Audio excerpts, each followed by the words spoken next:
Spanish Town, St. Catherine, a place where concrete and blood tell the same story, where gang wars have become as much a part of the landscape as the historic buildings that line the old capital streets. This is where power is measured not in money or respect, but in fear. This is where a man named Othniel Laban rose to become one of Jamaica's most dangerous gang leaders, a man known only as Stickman. Today we're going to tell you the story of his life and death, a journey through the streets of Spanish Town that shows us exactly how one man became untouchable, and then how he fell in a hail of gunfire on a bridge in St. Andrew. Othniel Stickman Laban wasn't born into the criminal world, but he was born into a place where that world was waiting for him. He came up in the Taz Pen community of Spanish Town, a lower-income area known for gang activity, violence, and the kind of poverty that makes young men look for power anywhere they can find it. The exact details of his early life aren't really known publicly. There's no school records, no interviews, no family stories that made it to the news. What we do know is that he was 42 years old when he died, which means he was born around 1982 or 1983. And by the time we hear about him in any meaningful way, he wasn't a young man anymore. He was already in his 30s, already moving up through the ranks of the One Order Gang, the JLP-aligned criminal organization that controlled Spanish Town with an iron fist. The One Order Gang itself has a long history. It's been active for more than 2 decades, with its roots going back to at least the early 2000s. The gang started in the Taz Pen community, and from there it spread to nearby areas like Ellerslie Pen, Dempsher Pen, Gordon Pen, and Shelter Rock. These weren't just gang territories. They were like little kingdoms, each one controlled through fear and violence. The gang's activities were simple but brutal. Extortion, shootings, murders, drug dealing. They forced businesses to pay protection money. They killed anyone who got in their way. They controlled who could move through their streets and who couldn't. And they made a lot of money doing it. The One Order's main rival was the Klansmen Gang, another major criminal organization that controlled different parts of Spanish Town. For years, these two gangs fought over the extortion rackets, the drug routes, and the territory itself. In 2003 alone, 130 murders were committed in Spanish Town as these two gangs battled for control. Think about that. 130 people dead in 1 year and 1 town, all because of gang wars. By the time Stickman came onto the scene, this feud had already claimed hundreds of lives. He was walking into an environment that was already soaked in blood. The One Order Gang had already had several leaders before Stickman.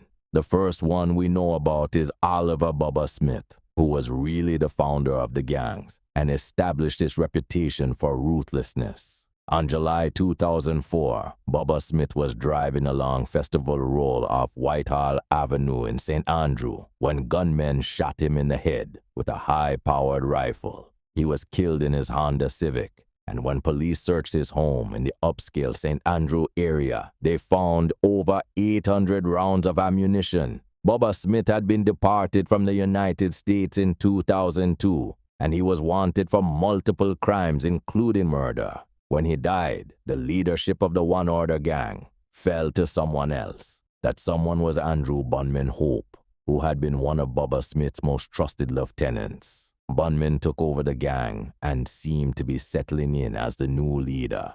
But on February 7th, 2006, he was killed too. Bunman was shot dead on Ellis Street near the Spanish Town High School by men dressed in khaki. He was found slumped over the steering wheel of his silver Honda Civic.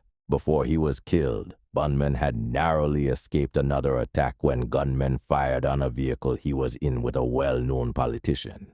In that attack, one of his associates, called Tickerus, was killed.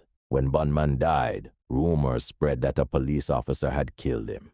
Gang members went crazy. They invaded the town, fired shots into the air, blocked roads in several sections, and forced businesses to close. Some of them even set fire to the Spanish town courthouse and wouldn't let the fire brigade put out the blaze. That's how angry they were. That's how powerful the gang was. After Bunman's death, his younger brother Rohan Plaka Hope took over as the leader of the One Order gang. But Plaka's reign didn't last long.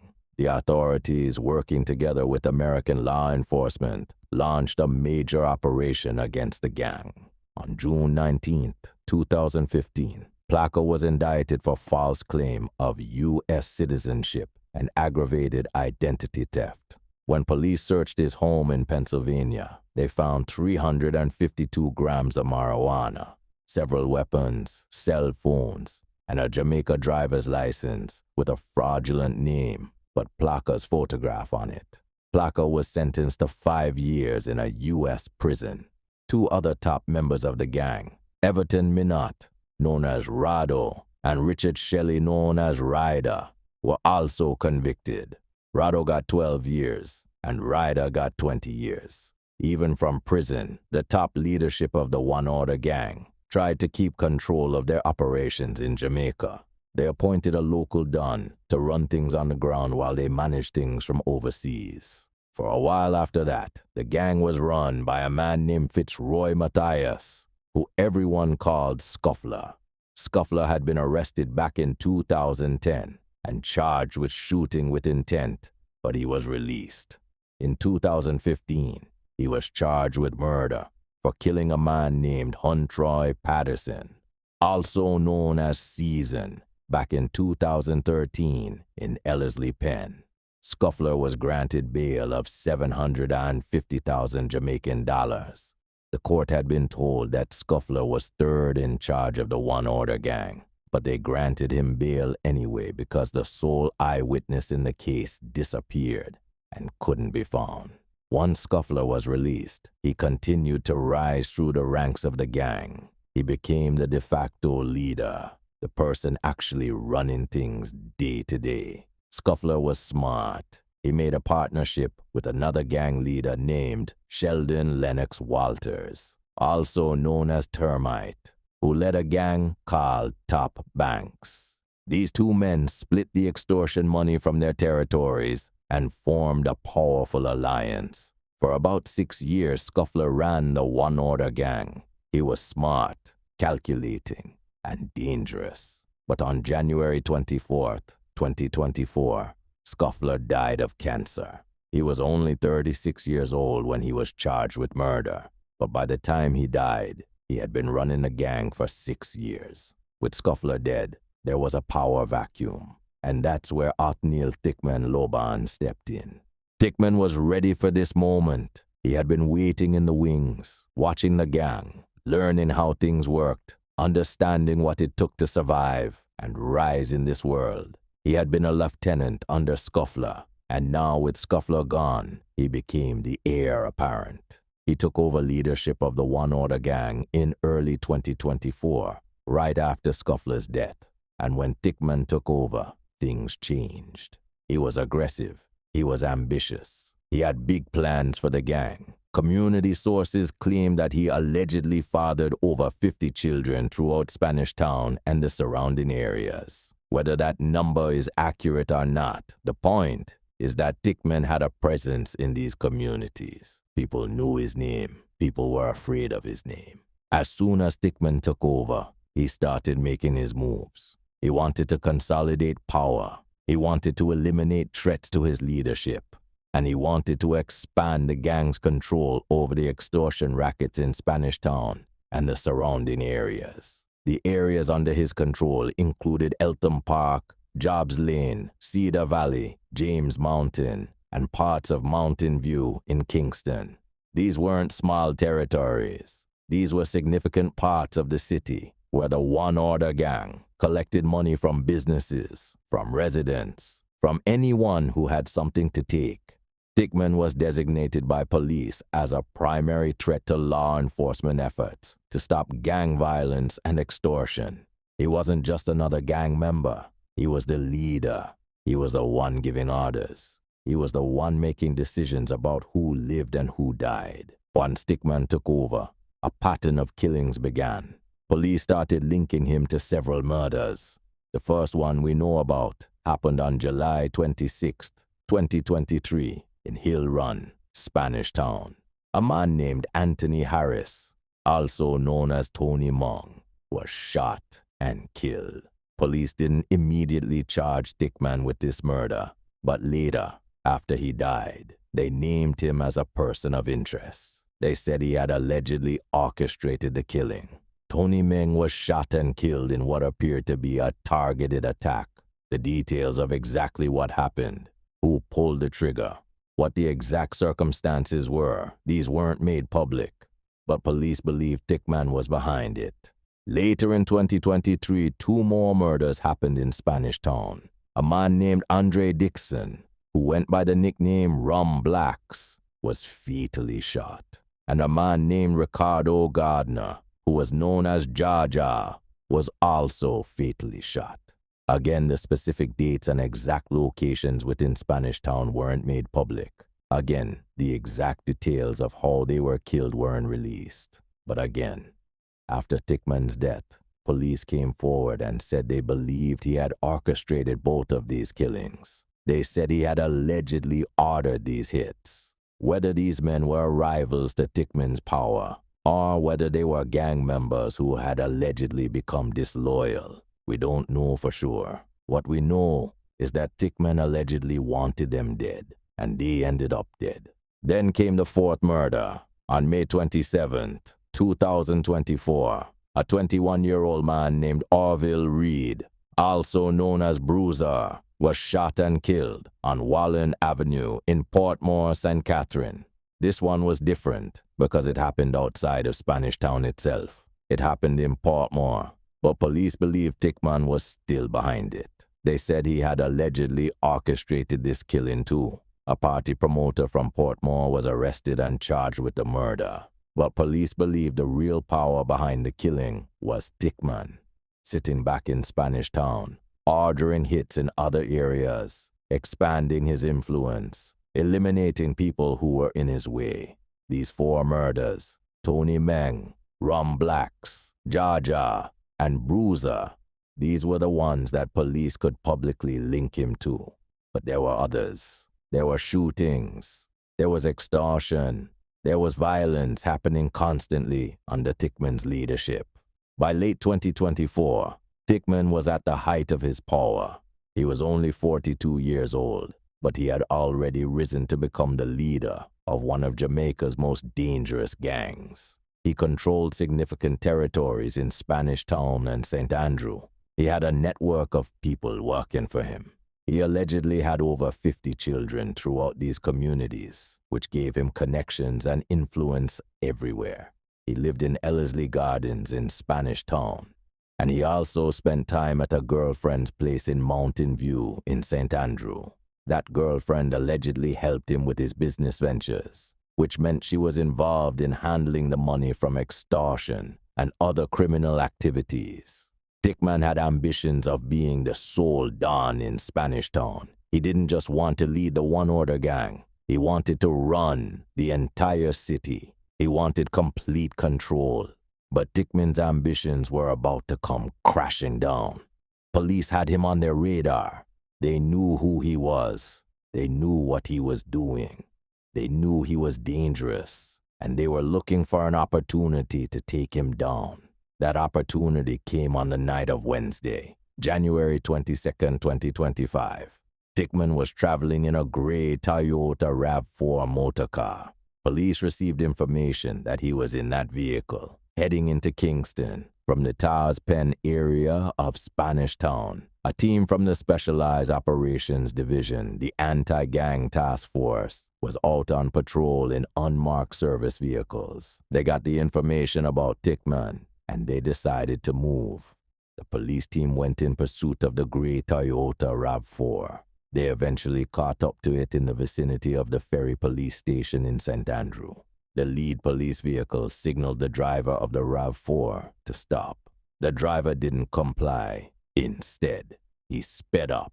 He drove onto the bridge leading to Washington Boulevard, and that's when things went wrong. The driver lost control of the vehicle. The RAV4 swerved and sideswiped a Toyota Land Cruiser Prado that was traveling in the opposite direction. The RAV4 then hit a pedestrian who was walking along the roadway. The vehicle came to a stop when it hit the barrier. Right behind it, the police service vehicle that had been chasing them collided with the RAV4. At this point, two people were in the RAV4, the driver and a passenger. They weren't going down without a fight. They both exited the vehicle, and they both had firearms in their hands. They opened fire on the police officers. The officers returned fire immediately. What happened next was a running gun battle right there on the bridge near 6 Miles. The driver and the passenger ran off the roadway and onto a pathway in the New Haven community. The police officers gave chase on foot, still firing their weapons, still in a gun battle with the men. The bullets flew, the gunfire echoed, and then it stopped. When the shooting subsided, police found a man lying on the ground with what appeared to be gunshot wounds. That man was Othniel Stickman Laban. The other man, the passenger, managed to escape on foot into the New Haven area. He got away, but Stickman didn't. He was injured, bleeding, and he was taken to the Kingston Public Hospital. He arrived at the hospital still alive, but he didn't stay that way for long. At 10:58 p.m. on January 22, 2025, Othniel Stickman Laban was pronounced dead. The man who had allegedly orchestrated multiple murders, who had controlled territories through fear and violence, who had ambitions of running all of Spanish Town, was gone. Police recovered one 9mm pistol from the scene of the shooting. It had a loaded magazine containing 3 live rounds. That gun belonged to either Stickman or the man traveling with him. They were armed, and they were willing to fight police to avoid capture. But the Specialized Operations Division was better trained, better prepared, and more determined. The gun battle lasted only minutes, but those minutes changed everything. The moment news of Stickman's death spread through Spanish Town, the city erupted. On Wednesday night, after police had apprehended one reputed member of the One Order gang, gunmen had already clashed with police officers. Residents had set up fiery roadblocks to damage police vehicles. But that was just the beginning. On Thursday morning, when word came that Stickman himself was dead, criminals affiliated with him took up arms and created chaos in Spanish Town and the surrounding areas. This was the second day of unrest. Gang members were angry. They were grieving. They were trying to figure out who would take over now that Stickman was gone. On Thursday morning, the Court store on Young Street was set on fire. The blaze was contained before it could do major damage, but the message was clear. Spanish Town was in chaos. Schools located in and on the outskirts of Spanish Town were dismissed early because of the violence. The VM Building Society branch remained closed. The JUTC, the Jamaica Urban Transit Company, had to adjust its operations because buses couldn't safely travel through the area. An innocent pedestrian who had been hit by Stickman's vehicle during the chase was also transported to Kingston Public Hospital. We don't know what happened to him, but he was injured in the chaos that led to Stickman's death. Police had to increase patrols throughout the area to try to maintain order. They had helicopters in the sky. They had armed officers on the streets. They were trying to prevent the gang violence from spiraling completely out of control, but the damage was already done. One of Jamaica's most wanted men was dead, and his death had triggered a wave of unrest that showed just how much power he had held over Spanish Town. In the end, Othniel Stickman Laban's story is a familiar one in Jamaica. A young man from a poor community in Spanish Town rises through the ranks of a gang. He becomes a leader. He orchestrates violence. He accumulates power and money and fear. He thinks he's untouchable. But then one night, a police operation changes everything. One gun battle, and it's all over. The ambitions he had, the empire he was building, the control he thought he had, it all ends in minutes. Stickman was 42 years old when he died. He had lived his entire adult life in the criminal world. He had allegedly killed people. He had extorted money from communities. He had spread fear throughout Spanish Town and St. Andrew. And in the end, it didn't matter. He was just another gang leader who thought he was bigger than the law. He was wrong. On January 22nd, 2025, on a bridge near 6 Miles in St. Andrew, Othniel Stickman Laban found out that no one is untouchable. No matter how much power you have, no matter how many people are afraid of you, there's always someone more powerful. There's always someone willing to stand against you. And when that moment comes, when that gun battle starts, there's nowhere to run and nowhere to hide. For Stickman, that moment came on a Wednesday night in January, and it ended with him dead on the pavement, pronounced dead at Kingston Public Hospital at 10:58 p.m. The leader of the One Order gang, the man who controlled Spanish Town through fear and violence, was gone, and Spanish Town would have to figure out what came next.